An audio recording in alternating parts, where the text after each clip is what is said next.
Olá, pessoal. Bom dia, boa tarde, boa noite. Olá, Luciano Pires. Começamos aqui, então, a nossa aula 1, tá? Classificação dos contratos. Para quem não me conhece, eu sou o professor Daniel Chiesi, professor de Direito Civil e Processo Civil. Né? Então, vamos lá. Vamos fazer a nossa divisãozinha aqui. E vamos que vamos. Maravilha. Vocês vão ficar vendo isso daí. Então, Direito Civil, Teoria Geral dos Contratos. Aula 1 gravada, né? Na verdade, a gente já teve diversas aulas aí. Eu gravei agora há pouco uma aula 0, uma revisão, caminhei para vocês, para que vocês se enquadrem aí, tá bom? Nosso conteúdo é classificação dos contratos, o objetivo é que vocês entendam as diversas classificações e as suas implicações, tá? Nossa última aula, na verdade, todas as aulas anteriores, né? Introdução aos contratos, princípios, formação, conclusão, interpretação, está lá na aula 0, que eu aconselho que vocês novamente estudem, vejam, tá bom? E lendo os materiais, evidentemente, lendo tudo que a gente já estudou para trás. Vamos para a nossa classificação dos contratos. Finalidade do recurso pedagógico de classificação é mostrar as peculiaridades dos instrumentos estudados, na medida em que são agrupados pelas suas similitudes. Tá?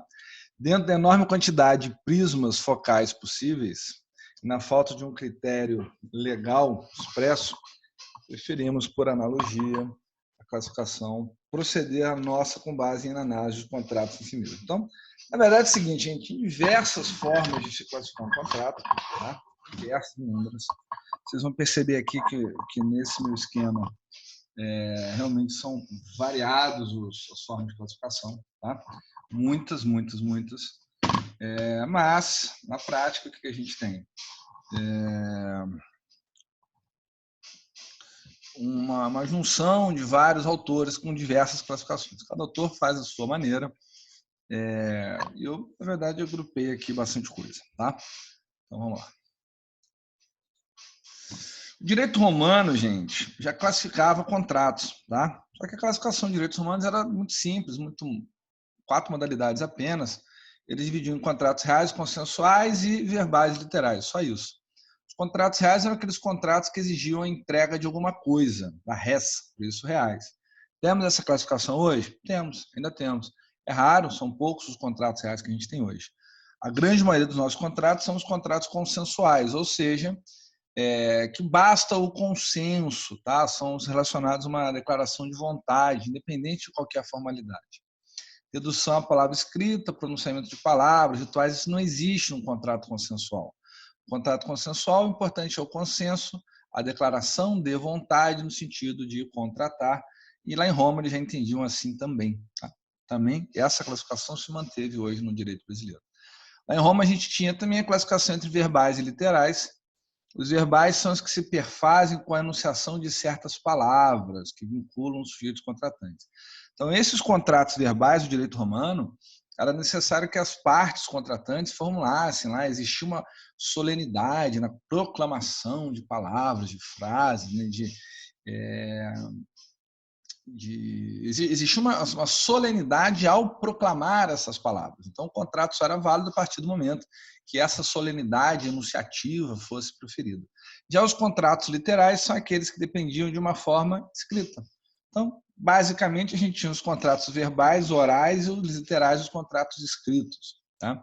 Só que os verbais ali, com uma certa formalidade também. Tá? Vamos lá. Quantas classificações, gente, vocês vão ver aqui, vocês vão dar uma olhada no material que eu coloquei para vocês. Deixa eu ver se eu consigo jogar na apostila. Vai dar um trabalhinho da porra aqui, mas vamos lá, rápido. Vocês estão vendo aí, não estão?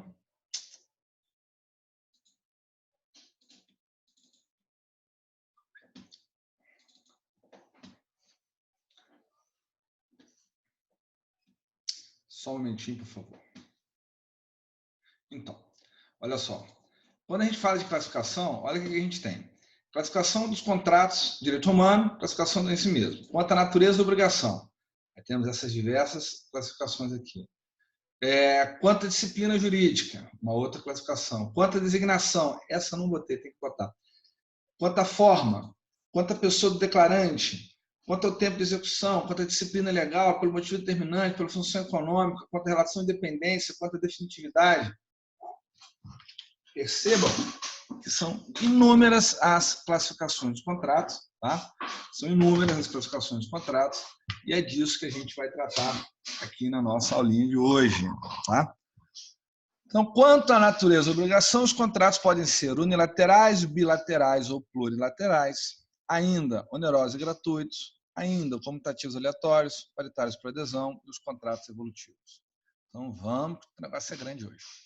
Contratos eles podem ser unilaterais, bilaterais ou plurilaterais.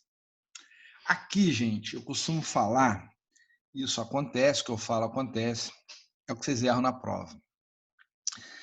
Para começar, a gente tem que entender uma coisa muito clara aqui. Todo contrato eu preciso de pelo menos 2 pessoas. Tá? Todo contrato tem que ter a união de vontade aqui de 2 pessoas. Não existe contrato de uma pessoa só. Então, quando eu falo contrato unilateral, não é um contrato de uma pessoa só, porcaria. Tem que ter 2. Sempre 2, no mínimo. Tá? Contrato unilateral não é de uma pessoa só. Contrato unilateral, eu tenho sempre 2 pessoas, porque quando eu falo de contrato, eu estou falando de negócio jurídico bilateral. Então, tem que ter 2 pessoas. Ora bolas. Tá? Contrato bilateral, gente, e o contrato unilateral, o que a gente vai ter nessa circunstância aqui? Ó? Será bilateral ou unilateral à medida que implique direitos e obrigações para ambos os contratantes ou apenas para um deles. Muito simples. Vai ser unilateral ou bilateral, tendo em vista se eu vou ter direitos e obrigações para ambos, bilateral, ou obrigação e direito unilateral. É isso, tá? Então, olha só, tem um esqueminha aqui, ó, são quanto aos direitos e deveres, as partes envolvidas, vai ser unilateral quando apenas um dos contratantes assume os deveres. Bilateral, quando as partes, ambas elas, têm deveres entre si. É o famoso contrato sinalagmático, onde há a sinalagma. Então, gente, muito simples, pelo amor de Deus. E vocês vão errar, quem for lerdo. Quem for lerdo, não, né? Desculpa. Quem der mole, tá? Porque vocês podem achar que a interpretação é equivocada disso. Quem der mole vai errar, mas não precisa dar mole, gente. Contrato unilateral é um contrato que só tem obrigação para uma das partes. Contrato bilateral, obrigação para ambas as partes. E eu vou ter ainda o contrato plurilateral, quando eu tenho várias partes, mais de 2, evidentemente, e aí a gente tem um contrato com várias pessoas com obrigações e direitos. Tá? Então, no outro esqueminha aqui, ó, são contratos unilaterais, será unilateral. Opa, some daí, bichinho. Só, como é que vai para subir essa merda? Pronto. Vamos tirar ele de lado um cadinho e depois a gente volta. O contrato será unilateral quando cria obrigações unicamente para uma das partes. Tá? Não há contraprestação, a parte é mera beneficiária. O exemplo clássico dela é o contrato de doação pura. Tá? Porque no contrato de doação pura, gente, o doador assume a obrigação, o donatário, a parte que está recebendo, ela não precisa fazer nada, ela só recebe. Tá? Só recebe. Então, doação pura é um contrato unilateral. Por que doação pura? Cuidado, tá? Existem as doações onerosas. As doações onerosas são aquelas doações onde o donatário precisa fazer alguma coisa, tem um ônus. E aí não se enquadra em unilateral, ok? Só doação pura. O contrato ele vai ser bilateral quando ele gera direitos e obrigações, né, muito mais obrigações para ambos os contratantes. O contrato bilateral também é conhecido como contrato sinalagmático. Tá? Os contratantes são simultânea e reciprocamente credores e devedores um do outro. Exemplo ali, contrato de compra e venda, contrato de troca, contrato de locação. Imagina num contrato de locação, o que eu tenho? Contrato de locação, eu tenho uma parte com a obrigação de deixar o bem, o imóvel a ser locado, deixar o bem, a bicicleta a ser locada, enfim. E a outra parte tem a obrigação de pagar por aquilo. Tá? Mesma coisa na compra e venda. Na compra e venda, o vendedor tem a obrigação de entregar a coisa e o comprador tem a obrigação de entregar o preço. Então, o contrato bilateral é o contrato que a gente tem obrigações para ambos os contratantes. Plurilateral, eu tenho mais de duas partes, tá? Cada uma das partes adquire direitos e contrai obrigações com relação a todos os outros contratantes de forma entrelaçada. Aí o exemplo clássico também é o contrato de uma sociedade civil, uma sociedade comercial, enfim, uma empresa, onde eu tenho vários sócios e todos os sócios têm ali obrigações recíprocas dentro daquela empresa, tá? Por que essa classificação é importante, gente? Nos contratos bilaterais, é possível a aplicação da exceptio non adimplete contractus, ou, em português, né, exceção do contrato não cumprido. Tá? Nos contratos bilaterais é aplicável a teoria da condição resolutiva tácita, que a gente vai falar sobre isso ainda. Os vícios redibitórios só vai ser possível nos contratos bilaterais. Observação muito importante aqui: não confundir contratos unilaterais e bilaterais com negócios jurídicos bilaterais e unilaterais. Aí sim, gente. Negócio jurídico unilateral não é a mesma coisa aqui, tá? O negócio jurídico unilateral é aquele que forma com a declaração de vontade. Então, semestre passado a gente falou que a obrigação ela é criada pela uma obrigação, quarto período, né? Pelo ato ilícito, pelos contratos e pela declaração unilateral de vontade. Então, a promessa de recompensa, por exemplo, é uma declaração unilateral de vontade. Tá? Não tem nada a ver com contrato. Contrato tem que ter duas partes querendo fazer um contrato. Tá bom? Isso aí. Vamos lá. Outra classificação dos contratos, quanto podem ser onerosos ou gratuitos. Essa aqui é muito difícil também, né? Contrato oneroso, gente, ele vai ser quando há um benefício recebido corresponder uma contraprestação patrimonial, a um sacrifício patrimonial. Tá? Então, de novo, contrato oneroso é quanto a um benefício recebido corresponder um sacrifício patrimonial. Tá bom, a gente vai ter isso? Nos mesmos exemplos dos contratos bilaterais. Tá? Porque, de regra, os contratos onerosos são contratos bilaterais. Tá? Existe uma correspondência muito grande, praticamente 100% dos casos, não me recordo de um que não tem, que o contrato oneroso ele é um contrato bilateral. Tá? O que é o contrato bilateral? Voltando para vocês me lembrarem aqui, o bilateral gera obrigações para ambos os contratantes. No contrato oneroso, tá? A uma obrigação corresponde a um benefício, corresponde um sacrifício patrimonial. Então, contrato de compra e venda, a um benefício, receber o bem, corresponde um sacrifício patrimonial, mandar o dinheiro. O outro lado de cá, o que ele tem? A um benefício, receber o dinheiro, corresponde um sacrifício patrimonial, mandar o bem. Então, percebam que aqui eu tenho sempre, sinal trocado, né? A um benefício, receber o bem, sacrifício, mandar o dinheiro. Benefício, receber o bem, receber o dinheiro, desculpa, sacrifício, mandar o bem, tá bom? E ele vai ser gratuito ou benéfico, tá? Gratuito ou benéfico, quando uma das partes apenas só vai receber ali benefício, não corresponde a nenhum tipo de obrigação, tá bom? Alguns contratos podem ser gratuitos ou onerosos, de forma que não é a denominação que fixa a natureza. Isso é importante, gente, porque a gente sempre vai achar todo contrato... Não. Exemplo, mútuo, contrato de mútuo. O que é um mútuo? Mútuo é um contrato de empréstimo. Tá? Eu tenho dois tipos de contratos de empréstimo, o comodato e o mútuo. Tá bom? No comodato, eu tenho o empréstimo de coisa... Prestar essa mini vaca aqui. É uma coisa, viu, que vai ser emprestado. No mútuo, a diferença do mútuo é que o bem ele é fungível.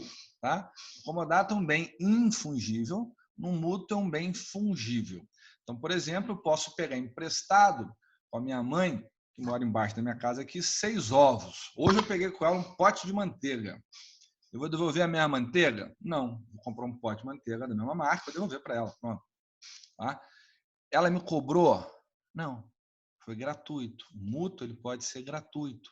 Tá? Agora, o mútuo ele pode ser oneroso também.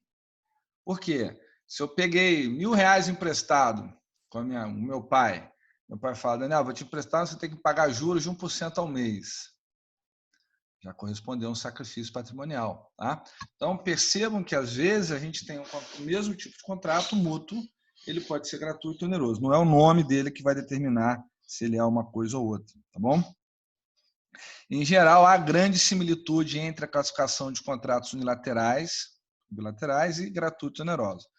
De forma que todo contrato bilateral é oneroso e, de regra, todo contrato unilateral seria gratuito. Contudo, isso não é regra, comporta as exceções, que a gente ainda vai tratar disso. Mas, de regra, a gente tem isso. Contrato bilateral vai ser oneroso, contrato unilateral vai ser gratuito e benéfico. De regra, comporta exceção. Tá? Vamos lá. De novo aqui, os contratos gratuitos, também chamados de contratos benéficos, apenas uma das partes ofere vantagem ou benefício. Há sacrifício patrimonial para apenas uma das partes. Os contratos gratuitos devem ser interpretados de forma restrita, a gente viu isso já em interpretação. Exemplo, doação pura e simples, um contrato de depósito, um contrato de comodato, o mútuo gratuito pode também encontrar aqui dentro. Já os contratos onerosos, ambos os contraentes obtêm proveito e um correspondente sacrifício. São aqueles em que ambas as partes assumem ônus e obrigações recíprocas. O contrato impõe vantagens e desvantagens patrimoniais recíprocas aos contratantes. Exemplo, compra e venda, locação, tá? Daí por diante. Observação, em regra, os contratos onerosos são bilaterais, os gratuitos são unilaterais. Exceções, o mútuo, dinheiro, né? Ele é um contrato unilateral e é oneroso. O mandato, outra exceção ali, ele é um contrato bilateral e, de regra, é gratuito, tá bom? Contrato mandato. Mas o contrato de mandato pode ser oneroso também. Então, vejam que a gente tem aqui exceções, tá? Muito cuidado com essa questão. Então, gente, de novo, recapitulando, facilzinho aqui, contrato bilateral, eu tenho obrigações para ambas as partes. Contrato unilateral, obrigação para uma apenas. Contrato oneroso, vantagens patrimoniais, importa sacrifício patrimonial. Tá? Contrato gratuito, apenas uma parte ofere benefício, apenas uma parte ofere vantagem. Tá? Terceira classificação, eu tenho os contratos comutativos ou contrato aleatório. Tem uma frasezinha bonitinha que fala assim, alea jacta est. Só os velhos que vão saber o que é isso. Tá? Tinha um desenho antigamente, põe antigamente nisso. Faz tempo que eu era criança, então faz muito tempo. Que tinha na hora que eles iam sair numa expedição lá, o cara falava, alea jacta est. Era um desenho que só passava na Bandeirantes, não passava nem na Globo na época. Então, alea jacta est significa a sorte está lançada. Então, quando eu falo de contrato aleatório, gente, eu estou falando de quê? Quando eu falo de alea, tá vendo? Aleatório, eu estou falando de alea. Alea tem a ver com sorte, tá? Então vamos lá, Quando as obrigações se equivalem, conhecendo os contraentes desde o início as suas respectivas obrigações, fala-se em contrato comutativo. Existe comutatividade, tá? Ou contratos pré-estimados. O que ele está dizendo aqui, gente? Contrato comutativo, eu sei exatamente o que eu espero naquela relação contratual. Tá? Todo contrato comutativo, todo contrato pré-estimado, eu já estimo antecipadamente o que vai acontecer, quais são as consequências, o que pode, o que não pode, dali para frente. Isso é um contrato comutativo ou pré-estimado. Já o contrato aleatório, quando a obrigação de uma das partes somente puder ser exigida em função de coisas ou fatos futuros, cujo risco da não ocorrência for assumido pelo outro contratante. Fala-se em contrato aleatório. O exemplo é um contrato de seguro. Tá? O que acontece no contrato de seguro, gente? Eu pago um valor mensal chamado prêmio para a seguradora, para que a seguradora me indenize, por exemplo, meu contrato de seguro de meu carro. Eu pago lá um valor X todo mês, tá? R$ 150, sei lá quanto é, R$ 100 por mês. Se o meu carro sofreu um acidente, se o meu carro for furtado, se eu for roubado, a seguradora vai me indenizar no carro. E aí, eu sei se eu vou ser roubado? Não. Pode ser que eu não seja. Pode ser que eu fique pagando aquele seguro 10 anos e nunca aconteça nada. Amém. É isso que a gente espera. Né? Mas pode ser que aconteça. Pode ser que eu me envolva no acidente, pode ser que o carro seja furtado, pode ser que... Né? Então, depende de um fato, de uma coisa futura, cujo risco de ocorrer ou não ocorrer for assumido pelo contratante. Tanto a seguradora quanto eu assumimos a ocorrência ou não do evento danoso, que a gente chama de sinistro. Né? Então, ocorreu o sinistro, vai ter que necessidade de indenização pelas partes. Tá bom? São contratos em que pelo menos uma das partes, uma das prestações é incerta, dependendo de acontecimento futuro e duvidoso. No contrato de seguro, qual é a prestação que é incerta? A prestação por parte da seguradora de me indenizar. Mas ela mantém sempre o quê? A obrigação de me assegurar dos riscos contratados. Então, o contrato de seguro, eu tenho a obrigação de pagar para a seguradora o prêmio, que é o valor mensal, e a seguradora tem a obrigação de me assegurar dos riscos contratados. E se eventualmente, aleatório, se eventualmente esse risco se configurar, ela tem também uma obrigação de me indenizar de acordo com o que foi contratado, tá bom? Contratos aqui, ó, comutativo, as prestações são pré-estimadas, aleatório, prestação de uma das partes não é conhecida com exatidão no momento da celebração do contrato. Depende, né? Isso pode acontecer da gente não ter também. Então, existe a doutrina ela vai falar do artigo 458 do Código Civil, tá? O artigo 458 fala o seguinte, ó, se o contrato for aleatório, por dizer respeito a coisas ou fatos futuros, cujo risco de não virem a existir um dos contratantes assuma, terá o outro direito de receber integralmente o que lhe foi prometido, desde que a sua parte não tenha havido dolo ou culpa, ainda que nada do avançado venha a existir. Então, por exemplo, seguro, eu celebro um contrato de seguro e eu sei exatamente que pode não acontecer nada, mas eu vou ter que pagar. Tá? Eu sei, eu estou assumindo que pode não acontecer nada, ainda assim eu vou ter que pagar. Tá? O exemplo que a doutrina costuma dar é o lanço da tarrafa. Você sabe o que é tarrafa? Tarrafa é uma rede, o pescador joga assim, quando ele joga ele faz um movimento bonito, né, abrindo assim e tal, aí está redondinho na água. Pega. Então se eu chego para o pescador e falo, pescador, joga a tarrafa aí para mim, vou te pagar R$ 50. O que você pegar de peixe é meu. Aí o cara fala, o que eu pegar é. Aí o pescador, se eu não pegar nada, aí eu não te pago. Ou eu te pago ainda assim. Enfim, tudo vai ficar do que for combinado.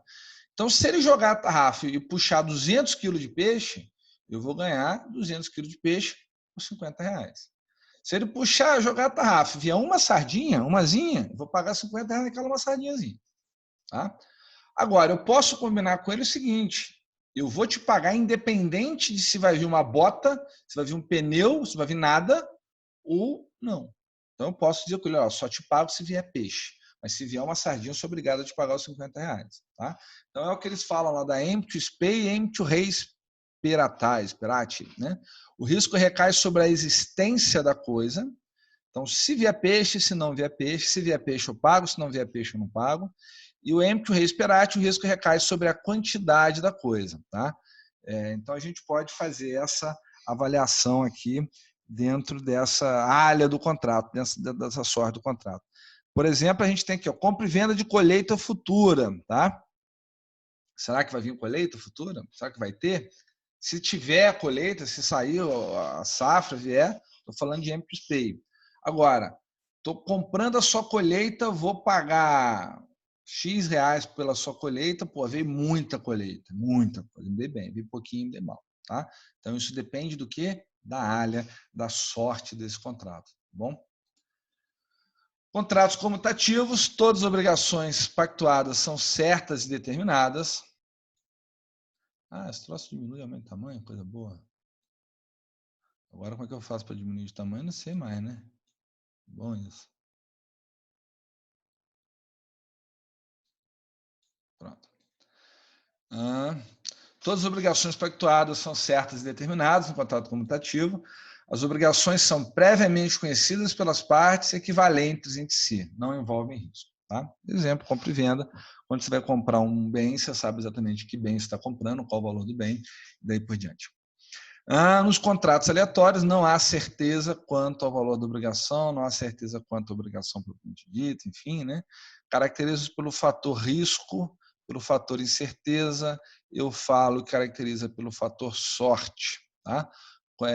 Quanto às vantagens e sacrifícios da obrigação, pelo menos uma das partes, dependem de um fato futuro incerto. Vocês já viram meu microfone, gente? Que chique. Vou igual o Silvio Santos botar aqui assim, ó. Espera aí que eu vou arrumar um jeito disso aqui.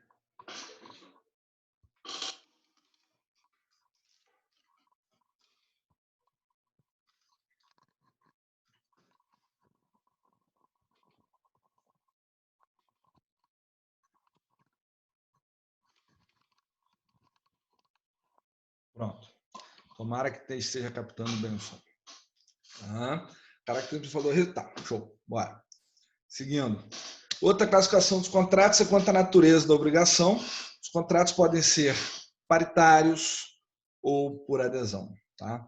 Essa classificação também é bastante importante, gente. Contrato paritário ou por adesão é o seguinte.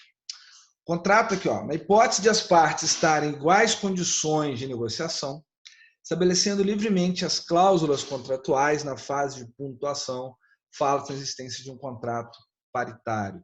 Gente, paritário, eu estou falando de paridade, de igualdade. Muito simples isso aqui. O contrato paritário ele vai existir a partir do momento em que as partes podem negociar, podem estabelecer, elas têm igualdade de condições e vão poder negociar o contrato, as cláusulas contratuais, elas têm igualdade de condições de contratação, tá? Contrato paritário. Já o contrato de adesão, gente, não é assim que funciona. Uma das partes ela vai e ela sozinha estabelece o contrato. A outra parte ela simplesmente tem a opção de aderir ou não àquele contrato, tá? Por isso que é um contrato de adesão. Contrato onde um dos pactuantes predetermina, ou seja, impõe as cláusulas do negócio jurídico. Deixa eu só fazer um trocinho aqui, espera um pouquinho.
Oh, eu estava gravando, nem sabia. É que vocês viram fazendo meu...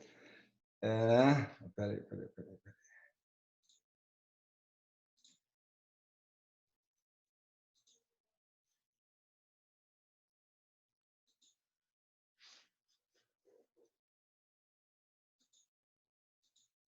Foi? Não sei se voltou. Mas enfim, vamos lá. Acho que voltou. Fiz uma gambiarra aqui. Então, o contrato de adesão, gente, contrato paritário, quando adesão é paritário. O contrato paritário é onde tem paridade, as partes vão e têm igualdade de condições e podem fazer essa pactuação. Já o contrato de adesão, não. A parte simplesmente vai aderir a esse contrato. Aí a pergunta que se faz é o seguinte: o contrato de adesão é bom ou é ruim? Depende, né? Depende. De regra, gente, não é ruim, não, tá? Onde o contrato de adesão ele vai ser celebrado, vai ter utilidade, muita utilidade. Contrato de telefonia, contrato bancário, são os contratos de massa, né? Você imagina se o Banco Itaú tivesse um contrato individual para cada cliente dele. Inviabilizaria o sistema bancário, tá? Aí eu vou sentar na frente do gerente para negociar com ele uma situação qualquer, o gerente vai ter que fazer o quê? Buscar meu contrato, ler meu contrato, saber quais são as cláusulas que estabelece na minha relação com o banco. A partir do momento que eu tenho um contrato de adesão, essas cláusulas são uniformes. Tá? Eu tenho uma uniformidade no atendimento, então o gerente ele sabe que aquele contrato se aplica a todos os clientes. Tá? Eu tenho uma pré-determinação, né? A fixação das cláusulas é feita anteriormente por uma das partes. Tá? Esse contrato é um contrato rígido, ou seja, não admite modificação, não admite estipulação, não admite, né, alteração. E, por outro lado, também, consequência lógica disso é que existe uma posição de vantagem por quem vai redigir esse contrato. Qual a consequência lógica disso? Inclusive, no que se refere à interpretação, está lá no texto de lei, está no Código Civil, está no Código de Defesa do Consumidor, está nas convenções de Poitiers. O contrato de adesão ele é interpretado contrariamente a quem o redigiu. Tá? O contrato de adesão ele é interpretado contrariamente à parte que faz de modo favorável ao aderente, tá bom? Então, aí o exemplo que eu costumo dizer é o seguinte: não me recordo a ocasião, fui assinar um contrato e aí a parte me deu o contrato para eu ler, eu li e eu vi que era um contrato de adesão, né? Aí eu perguntei: eu posso alterar alguma coisa no contrato? O cara: não pode. Eu assinei. Você não vai ler? Eu falei: para quê? O que adianta eu ler? Eu quero contratar. Eu posso mudar alguma coisa no contrato? Não pode. Então é um contrato de adesão. Outro exemplo, já comentei isso contigo, meu cunhado foi alugar um apartamento e aí me passou o contrato para dar uma lida, eu li, eu falei, pô, tem uma cláusula aqui que não está legal não e tal, você podia pedir para alterar dessa maneira, mandei para ele. E aí ele encaminha para a imobiliária e fala, olha, a cláusula tal, a gente pode alterar para essa forma? Aí a imobiliária respondeu, não, tem que ser dessa maneira. Então, falei, então assina. Não se preocupa, assina. Por quê, gente? A partir do momento que eu tenho registrado que a imobiliária falou não pode alterar a cláusula tem que ser dessa maneira, o contrato tem que ser dessa maneira, eu tenho que um contrato de adesão. Puro e simples. Tá? E sendo o contrato de adesão, a interpretação ela é favorável ao aderente. Tá? Não é paritário. Paritário eu posso negociar, eu posso discutir, eu posso definir as cláusulas lá. Tá? Então vamos lá. Contrato paritário, a igualdade de forças entre os contratantes que livremente debatem e negociam seus interesses e condições do contrato. Já no contrato de adesão, a preponderância de vontade de um dos contratantes que vai elaborar a cláusula. Quem vai elaborar a cláusula é o banco, não sou eu. Tá? É a Vivo, é a Claro, enfim. A manifestação da vontade da outra parte se reduz a quê? Simplesmente a anuir. Tá bom, eu aceito. É o que ele pode fazer. Ele não tem opção de fazer mais nada. Ou ele vai aderir ou ele não vai aderir. Pronto. Nos contratos de adesão, as cláusulas ambíguas ou contraditórias devem ser interpretadas de modo mais favorável ao aderente, está no artigo 423, e as que estipulam a renúncia antecipada do direito do aderente também são consideradas nulas. Então, vejam aqui que a interpretação é sempre favorável ao aderente, contrária à parte que redigiu o contrato. Beleza? Vamos dar uma parada por aqui, já deu tempo suficiente. A gente volta em breve.